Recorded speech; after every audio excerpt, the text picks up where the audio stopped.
Hello, this is Math 6, Lesson 5-2, Generate Equivalent Ratios. In this lesson, we'll be able to use multiplication and division to find equivalent ratios. Let's look at solve and discuss it. Sally used all of the paint shown below to make a certain tint of orange paint. How many pints of red paint should be mixed with 24 pints of yellow paint to make the same tint of orange? So we have yellow and red. If you mix yellow and red, you get orange. But you want the exact orange tint as it's shown here. Okay, and you have some information. How can you use the relationship between the number of pints of yellow paint and the number of pints of red paint to answer the question? Okay. So here we got some proportions. We got 3 pints of yellow paint and 4 pints of red paint to make a certain proportion for the orange paint. So we want to figure out how many pints of red paint should be mixed with 24 pints of yellow paint. So if we had 24 pints of yellow paint, proportionally, what would be the number of red paints we want to mix it with, right? So look at the proportion. We got 1, 2, 3 yellow paint. And then 1, 2, 3, 4 pints of red paint, right? So then so these are just 1 pint. But in order to make 3 become 3 pints to be multiplied by a number to get 24 pints, what would you do? 3 times 8, right? So if these represented 8 pints each, then 8 times 3 would be 24. What about the red one? So these were originally 1 pint each, but if 1 bucket represents 8 instead of 1, 8 times 4 would be 32, right? So you got 4 pints and 3 pints and 4 pints each, but you're multiplying the same number, 8, okay, to get how many pints of red paint you want to use.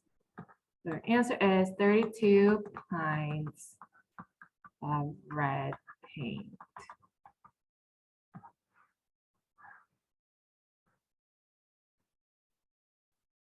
Okay, focus on math practices. If Sally uses the same ratio of yellow paint to red paint, how many pints of yellow paint should she mix with 16 pints of red paint? So the same ratio, yellow is 3 to red is 4, right? 3 to 4. So if she mixes 16 pints of red paint, what would this be? Right? 4 times 4 is 16. So 3 times 4 is 12. 12 pints, right? So she needs 12 pints of yellow paint to mix with 16 pints of red paint. Okay, good. So in this lesson, let's think about this question. How can we find equivalent ratios? We're going to think about the proportion and the ratio in order to find equivalent ratios. Example 1, use multiplication to find equivalent ratios. Okay, let's look at the situation here. For every 16 basketball players in Crystal County schools, there are 48 soccer players. Okay, that's a ratio. If the ratio remains constant, it means it stays the same. And there are 64 basketball players, How many soccer players are there? Look at the chart here. We got team sports. For every 16 basketball players, we got 48 soccer players. That's a lot. So if the ratio stays the same, we can create a table using the same ratio. 16 times 2, 48 times 2. 16 times 3, 48 times 3. 16 times 4, 48 times 4, and then and so on, right? So, but the idea is that the ratio stays the same. You need to multiply the same number. Okay, so these are called the equivalent ratio: 16 to 48, 32 to 96, 48 to 144. They're all equivalent ratios. You can write them in fractions as well. 16 over 48 is equivalent to 32 over 96, is equivalent to 48 over 144, is equivalent to 64 over 192. Another way, you can use multiplication, multiply both terms by the same non-zero number. So you're basically doing the same thing, but you're not creating the table. Okay, so the idea is that you multiply the same number to both numbers of the ratio. Okay, so if you multiply both of them by 4, you get 64 over 192. That's what we need. There are 192 soccer players when there are 64 basketball players, because that was the information we had, right? 64 basketball players. So we want the basketball players, that's B, to be 64, and soccer player, S, is what we're figuring it out, 192. All right, let's try this question. Try by yourself and come back for answers when you're ready. If you extended the table above, the table here, how would you find the next ratio of basketball players to soccer players? Okay, we already multiplied 2, 3, and 4. So if you wanted to extend the table, you're going to multiply 16 by 5 to get 80, and multiply 48 by 5 to get 240. Okay, and then so on. You would multiply 6 after that, 7 after that, and so on. Convince me, what is the relationship between the number of basketball players and the number of soccer players in each column in the table? What's the relationship? So you see the ratio. What is the smallest equivalent ratio you can make out of the ratio you see? Okay, 16 over 48. The simplest fraction for 16 over 48 would be 1 over 3. Yes.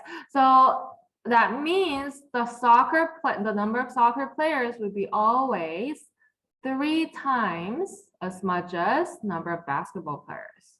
So we're trying to figure out the pattern. Okay.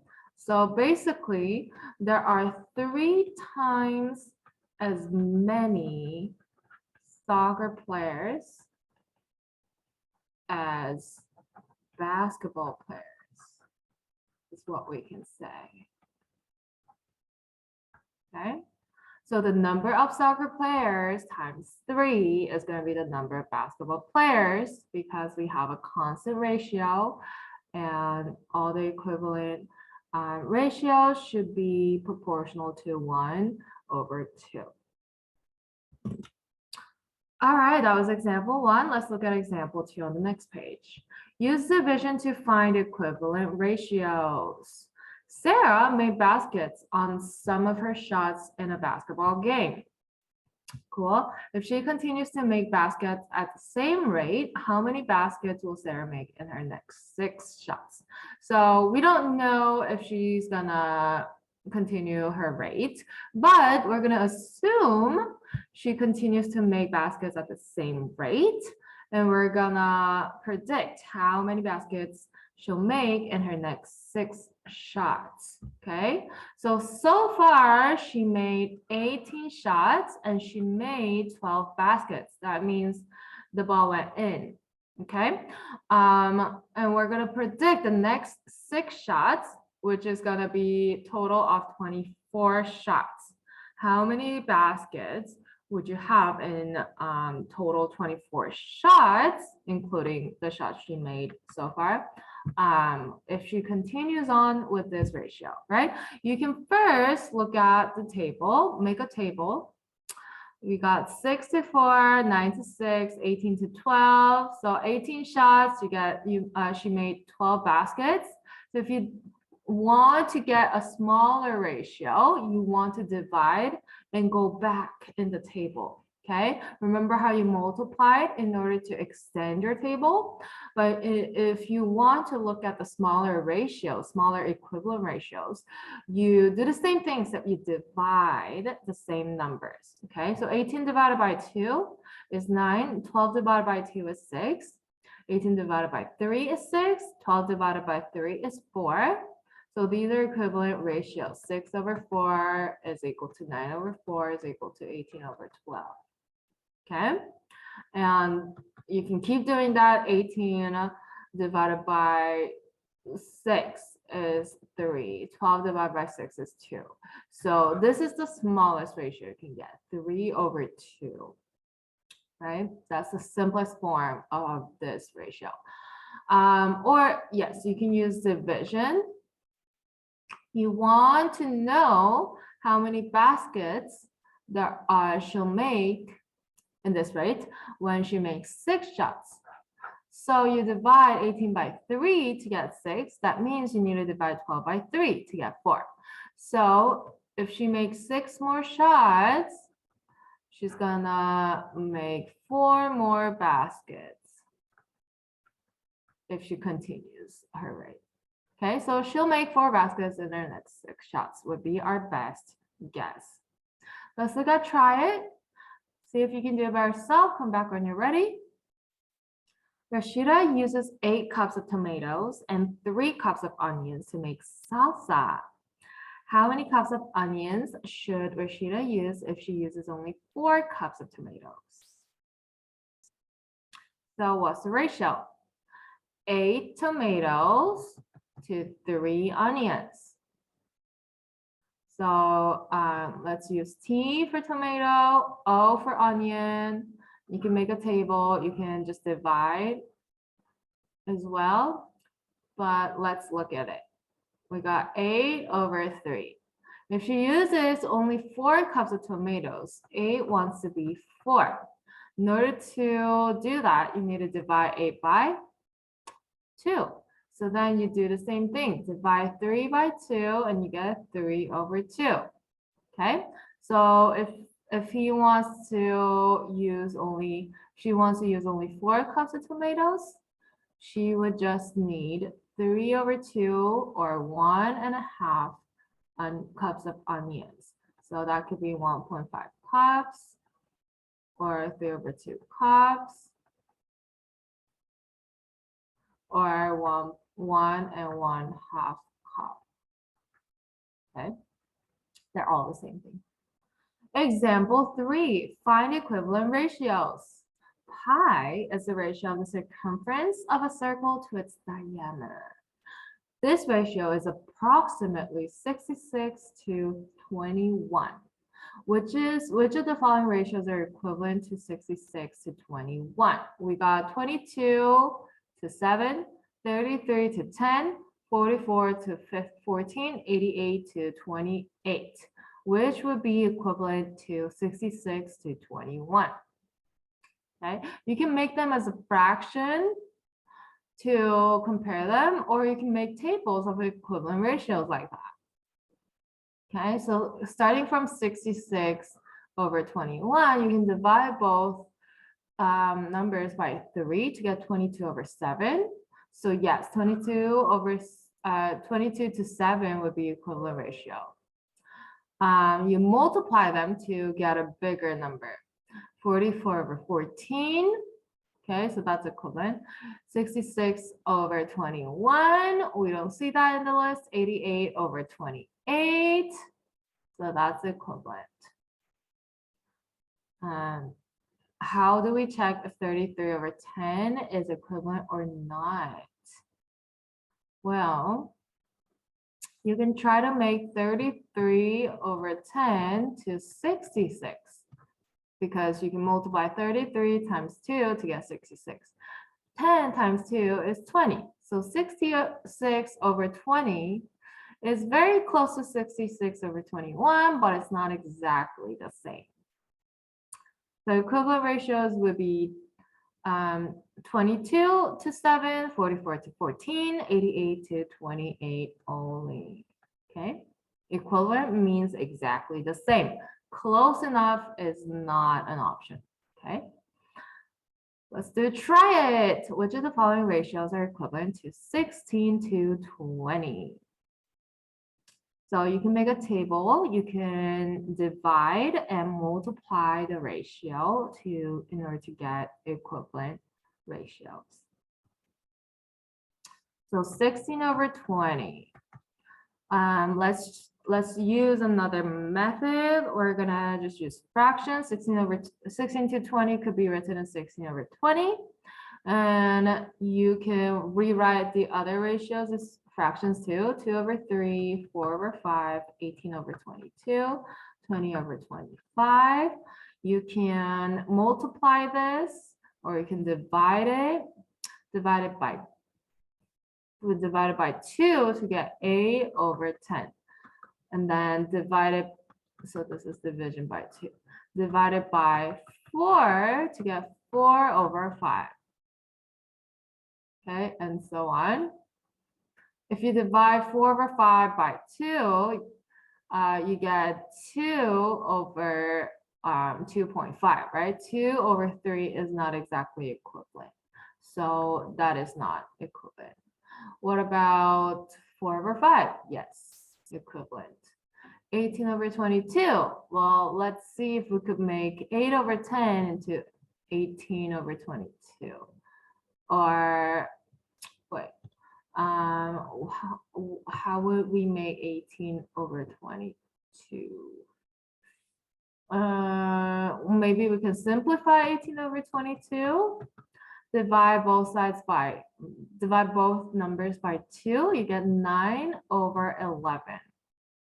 Okay, 9 over 11 is 1 bigger than 8, 1 bigger than 10, right? 9 is 1 bigger than 8, 11 is 1 bigger than 10, but are they equivalent ratios? Not if you can multiply and divide by the same number.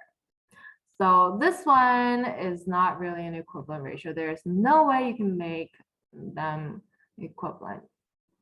Okay, and then you can make, you can multiply 4 by 5 to get 20 in order to get the last one, right? 5 by 5 is 25. So is 20 over 25 equivalent? Yes.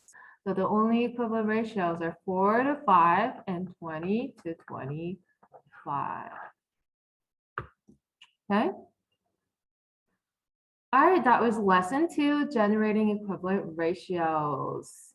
So in summary, you can multiply or divide both terms of ratio by the same non-zero number to find equivalent ratios. Why can't we divide or multiply 0? Because everything multiplied by 0 would be 0. And if you divide by 0, you might get undefined answers. So there's really no point in multiplying and dividing zeros. So make sure you multiply and divide non-zero numbers to both of the numbers to get equivalent ratios. Okay, that was lesson 2. I'll see you in the next lesson in the next video. Bye.